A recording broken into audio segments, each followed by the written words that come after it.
I didn't really want to leave this message here since this subreddit is mainly about positivity and beautiful husbandos, but I need serious help. I'm leaving this message here for now since the majority of people would probably understand me, I hope. So I completed adastra, and while it was beautiful, it also left me spiraling into a deep depression, and I'm real serious on this one. I didn't really want to start it to begin with, not because it was bad, but mainly because I heard a lot of things, like that one post that was warning not to play this game if you're struggling with loneliness, but the hype is really difficult to ignore, you know, so I had to read it, and, well, I'm here now. Number one. Okay, first of all, I really didn't like the ending. The fact that the characters just follow the will of the parents even when we're being told time and time again that they cannot be trusted is baffling enough, but the fact that they decided to part ways for 8 years, and considering the love they started to feel that by that time towards each other, Amicus is somehow just cool with it? Like, yeah, he tells Marco that he has the choice, but aside from that, he, didn't even try to dissuade him from the decision.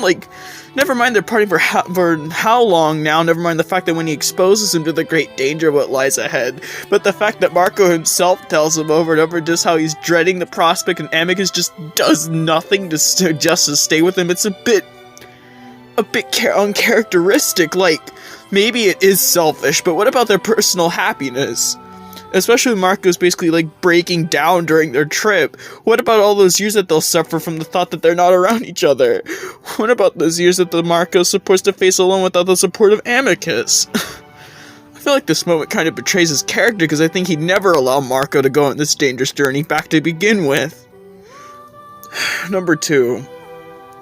I cannot help but feel the constant sense of dread that constantly persists through the novel. The fact that your fate is fully controlled by unknown entities like the parents is grim enough, but the fact that they're toying with the lives of creatures, like the fact there might be many victims of their own will, including the human ones.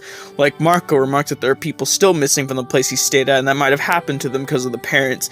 It's just existentially terrifying.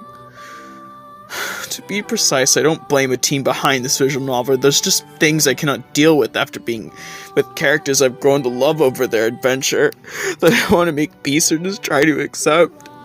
I know you guys aren't really therapists, but if you can, please help me.